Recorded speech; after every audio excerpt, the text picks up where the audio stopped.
तो last part में हमने डेव और माइक को देखा था, जहाँ डेव एक शांत किस्म का लड़का और माइक एक शरारती लड़का था, पर वो दोनों ही जीनियस थे। इसलिए माइक के फादर और डेव के टीचर उन दोनों को एक आइलैंड पर पियरलेस बीड लाने को कहते हैं, जहाँ जब माइक उस आइलैंड के पास पहुँचता है तो उसे वहाँ डेव दिखता है। इसलिए माइक डेव पर अटैक कर देता है। साथ ही उन दोनों को लड़ते हुए एक लड़की दूर से देख रही थी, जो खुद भी वहाँ उस पियरलेस बीट को लेने आई थी। अब आगे तो इस पार्ट की शुरुआत में माइक डेव से कहता है कि तुम अपने सैनिकों को साथ रखकर खुद को जीनियस समझ रहे हो, अगर तुम्हें दम है तो अकेले मुझसे फाइट करो। और ये कहकर माइक उस आइलैंड के और अंदर चला जाता है। तो डेव भी अपने सैनिकों को वहीं रोककर आइलैंड पर आ जाता है, जहाँ आइलैंड पर पहुँचने पर डेव को एक अजीब सी आवाज आती है। तो डेव उस आवाज को फॉलो करता है और फॉलो करते करते डेव एक बहुत बड़ी खाई के पास पहुंच जाता है। उसी वक्त माइक वहां आकर डेव पर अटैक करता है, लेकिन डेव उस अटैक से बच जाता है, जिसपे माइक बोलता है कि आखिर तुम अकेले यहाँ आ ही गए।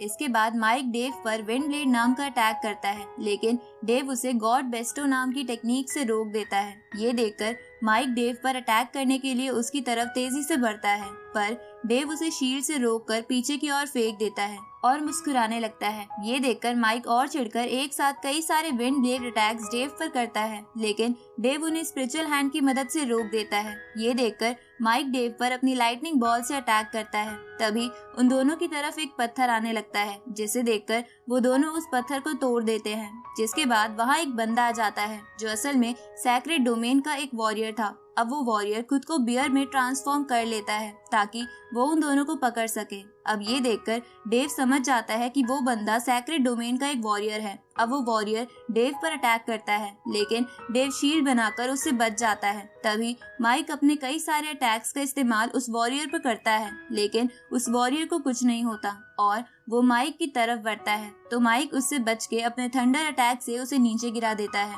और बोलता है कि ये बंदा जितना दिखता है उतना ताकतवर नहीं है, इसलिए जो भी इसके पीछे छुपा है सामने आ जाओ। तो ये सुन के वो लड़की वहाँ आ जाती है, जिसका नाम एमा था। अब एमा को देखकर माइक कहता है कि तुम तो बहुत ब्यूटीफुल हो। इसके बाद एमा उन दोनों को बताती है कि वो सैक्रेड डोमेन की सिल्वर लोटस क्लैन से है। तो ये सुन के वो दोनों भी अपना इंट्रोडक्शन देते हैं, जिसे सुन के एमा कहती है कि तुम दोनों डिफरेंट डोमेन से हो, तो मतलब तुम दोनों दोस्त नहीं हो। इसके बाद एमा उन दोनों से पूछती है कि तुम यहाँ क्यों आए हो, जिसपे माइक उसे कहता है कि फालतू की बातें बंद करो, क्योंकि मुझे पता है कि तुम पियरलेस बीट के लिए ही यहाँ आई हो। तभी वो वॉरियर एमा से कहता है कि हमारे साथ बहुत सारे सैनिक हैं, तो हम इन्हें मार क्यों नहीं देते, जिसपे एमा उसे चुप रहने को कहती है और उन दोनों को बोलती है कि हमारा डोमेन शुरू से ही शांति बनाना ही पसंद करता है, इसलिए हम चारों उस बीट को लेने के लिए फाइट करते हैं और जीतने वाले को हम पियरलेस बीट ले जाने देंगे, साथ ही उसे कोई रोकेगा भी नहीं। ये सुन के माइक एमा को कहता है कि तुम हमें बेवकूफ बनाना चाहती हो, क्योंकि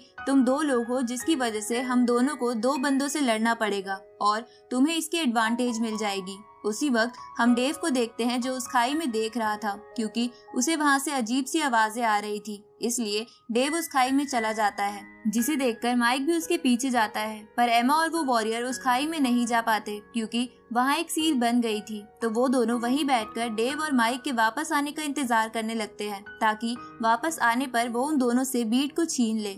इस तरफ माइक और डेव खाई के बिल्कुल नीचे पहुंच जाते हैं, जहां माइक बोलता है कि वो लड़की और वो वॉरियर यहाँ नीचे क्यों नहीं आए, जिसपे डेव उसे बोलता है कि बेवकूफ, वो एक ही डोमेन के दो लोग हैं। ये सुन के माइक समझ जाता है कि उस सील ने उन दोनों को अंदर नहीं आने दिया, क्योंकि वो दोनों एक ही डोमेन के दो लोग थे, जबकि यहाँ एक डोमेन से एक ही बंदा अलाउड है। उसी वक्त डेव अटैकिंग पोजीशन में आ जाता है। तो माइक उसे कहता है कि पहले हम पियरलेस बीट को ढूंढ लेते हैं और उसके बाद आराम से फाइट कर लेंगे। तो डेव इसके लिए मान जाता है। इसके बाद वो खाई के और अंदर जाने लगते हैं, जहाँ रोशनी करने के लिए माइक एक और एलिमेंट का इस्तेमाल करता है, जिसे देखकर डेव कहता है कि इसके पास कितने सारे एलिमेंट्स हैं, 3 तो ये पहले ही इस्तेमाल कर चुका है और अब ये इसका 4th एलिमेंट है। उसी वक्त माइक तेजी से आगे बढ़ने लगता है। तो डेव एक सील बना के उसे नीचे गिरा देता है। तो इसका बदला लेने के लिए माइक उस पर फायर अटैक का इस्तेमाल करता है, लेकिन डेव उससे बच जाता है। अब वो दोनों उस आइलैंड के सैक्रेड टेम्पल में पहुंच जाते हैं, जहां उन दोनों के सामने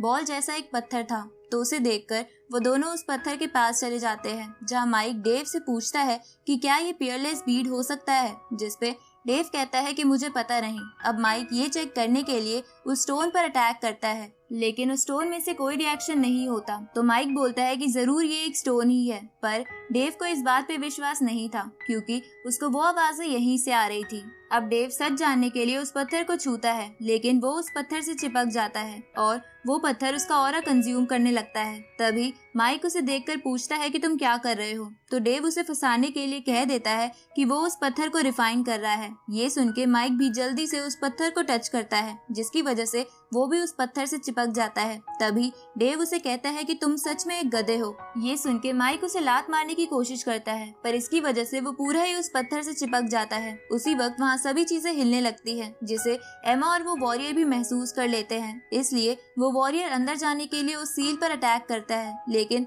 वो सील हट चुकी थी, जिसकी वजह से वो वॉरियर खाई में गिर जाता है। तो एमा भी उस वॉरियर के पीछे चली जाती है। इधर वो दोनों उस पत्थर से अलग होने की कोशिश करते हैं, जहाँ ऐसा करते हुए उन्हें उस पत्थर के अंदर एक रोशनी चमकती हुई दिखती है, पर तभी वो दोनों नीचे गिर जाते हैं और बेहोश हो जाते हैं। उसी वक्त एमा और वो वॉरियर वहाँ आ जाते हैं, जहाँ एमा उस बीट को ढूंढने के लिए वॉरियर से कहती है कि माइक को चेक करो, तो वो वॉरियर ऐसा ही करने लगता है। इस तरफ एमा डेव को बेहोश देखकर एक बार को उसकी खूबसूरती में खो जाती है, पर वो खुद को संभाल कर डेव को चेक करती है, लेकिन उसे एक स्पैरो टॉय के अलावा कुछ नहीं मिलता। तभी एमा माइक के हाथ में एक ब्रेसलेट देखती है जिसमें स्क्रीन लगी हुई थी, तो एमा वॉरियर से उस ब्रेसलेट को लेकर उसकी स्क्रीन में देखने लगती है, लेकिन उस ब्रेसलेट में माइक ने उल्टी सीधी चीजें डाल रखी थी, जिसे देखकर एमा शर्मा जाती है और सोचती है कि माइक कैसी कैसी चीजें कलेक्ट करता है। अब उन दोनों को डेव और माइक के पास से वो पियरलेस बीड नहीं मिलता, जिसकी वजह से एमा सोचती है कि कहीं वो पियरलेस बीड कोई इल्यूजन तो नहीं था। ये सुन के उस वॉरियर को गुस्सा आ जाता है और